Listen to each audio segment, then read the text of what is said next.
नुमान भाई नहीं बैठे? खैर है, परेशान लग रहे हैं, जाता हूँ इनसे बात करता हूँ। क्या हो गया? नुमान भाई क्या हाल है? ठीक है नासिर भाई। हाँ ठीक है। सुनाए, परेशान नज़र आ रहे हैं, खैरियत है सब? हाँ सब खैरियत है, शुक्र है अल्लाह का, मालिक ने करम किया मुझ पर। बैठे।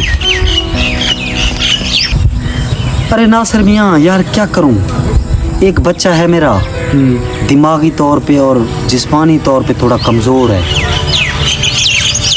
तो उसने बहुत परेशान किया हुआ है। क्या करूँ यार उसका, स्कूल भेजता हूँ तो टीचर कहते हैं कि ये किसी काम का नहीं है, इसका दिमाग ही नहीं है। अब इसका क्या करूँ, यही सोच रहा था, और कुछ परेशानी नहीं है। नुमान भाई वैसे आपस में बैठे हैं, भाइयों वाला एक मशवरा है, अगर आप माने तो। नासिर मियाँ बताओ बताओ, ये कोई पूछने वाली भला बात है? नुमान भाई मैं तो कहता हूँ मौलवी सफदर वाले मदरसे में इसे भेज देते हैं, पढ़ गया तो हाफिज़ बन जाएगा, आपकी भी क़यामत आखिरत ठीक हो जानी, और अगर ना पढ़ सका तो बड़ा हो जाएगा।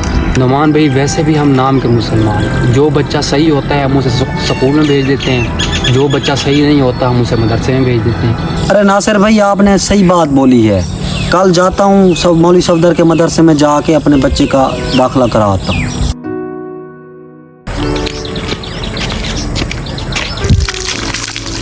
अरे मौलवी साहब। नुमान भाई कैसे हैं, ठीक हैं? हाँ अल्हम्दुलिल्लाह, आप ठीक हैं? ठीक फिर कैसे आना हुआ? बस आपको ही ढूंढ रहे थे, ये मेरा बच्चा है, इसको मदरसे में इसका दाखिला कराने आया है।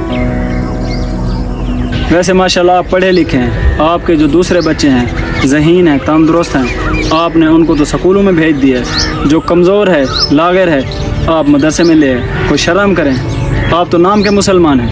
अगर हमारी वीडियो अच्छी लगे तो लाइक करें, शेयर करें, फॉलो करें और कमेंट करना ना भूलें। Love you from अलीपुरी।